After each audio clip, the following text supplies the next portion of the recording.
आप एक तारों भरी रात में आकाश की ओर देखते हैं। करोड़ों तारे हैं, अरबों आकाश गंगाएं हैं। हर तारे के चारों ओर चक्कर लगाते हुए ग्रह और उपग्रह।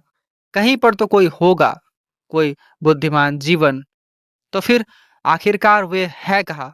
यह वही सवाल है जो 1950 में एक प्रसिद्ध भौतिक वैज्ञानिक एर्निको फर्मी ने पूछा था। If the universe is so big, where is everybody? इस सवाल को हम कहते हैं फर्मी पैराडॉक्स। हमारे मिल्की वे गैलेक्सी में लगभग 100 अरब तारे हैं और ब्रह्मांड में ऐसे 200 अरब से ज़्यादा गैलेक्सियां हैं। हर तारे के पास एक से अधिक ग्रह है।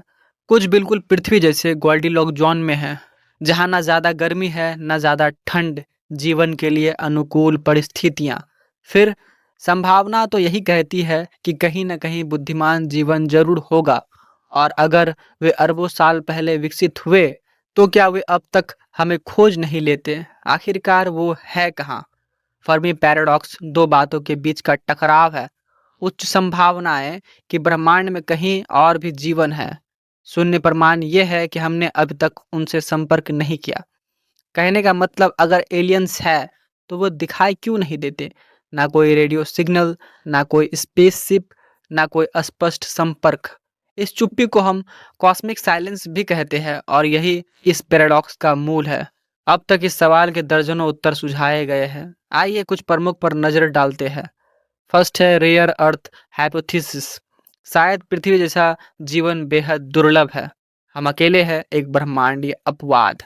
दूसरा है द ग्रेट फिल्टर थ्योरी।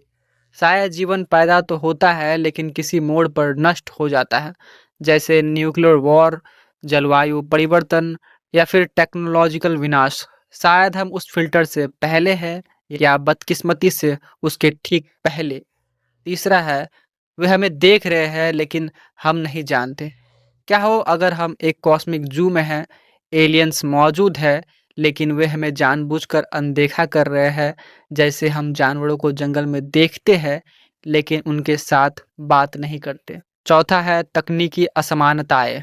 शायद एलियन सभ्यता इतनी उन्नत है कि हमारी तकनीक उन्हें पहचान ही नहीं सकती। उनके संकेत हमारे रेडियो उपकरण के लिए शोर से ज़्यादा और कुछ नहीं। और पांचवा है वे पहले आ चुके हैं और चले भी गए। हो सकता है किसी समय वे यहाँ आए होंगे, लेकिन लाखों साल पहले। उनके निशान हमारी धरती पर बर्फ, जंगल और समय के नीचे दब चुके हैं। इस पैराडॉक्स की गहराई हमें हमारे वास्तविक अस्तित्व पर भी सोचने को मजबूर करती है। अगर हम अकेले हैं तो हमें इस जीवन की रक्षा करनी चाहिए, क्योंकि यह एकमात्र चेतना हो सकती है जो ब्रह्मांड में मौजूद है। अगर हम अकेले नहीं तो हमें तैयार रहना चाहिए संवाद के लिए या टकराव के लिए। कुछ वैज्ञानिक मानते हैं हम कभी भी संपर्क नहीं करेंगे, क्योंकि दूरी, समय और तकनीक का फासला इतना बड़ा है। लेकिन इसका मतलब यह नहीं कि हम कोशिश ही ना करें। फर्मी पैराडॉक्स कोई हल नहीं, यह एक आईना है जिसमें हम अपने अस्तित्व की सीमाओं को देखते हैं। क्या ये चुप्पी इसलिए है क्योंकि कोई नहीं है, या इसलिए क्योंकि हम अभी तक सुनना नहीं सीखे? शायद सवाल यह नहीं कि एलियंस कहाँ हैं, बल्कि यह है हम खुद कहाँ हैं। ज्ञान की सीढ़ी पर, चेतना के विस्तार में, और अपने आप को जानने की इस यात्रा में। और अगली बार जब आप आकाश की ओर झांके तो याद रखिए, उस सन्नाटे में एक सवाल गूंज रहा है, क्या हम ब्रह्मांड में अकेले जागरूक यात्री है? मेरा नाम है आदर्श, और मेरे विचार को सुनने के लिए धन्यवाद। मिलते हैं अगली बार किसी नए विचार के साथ।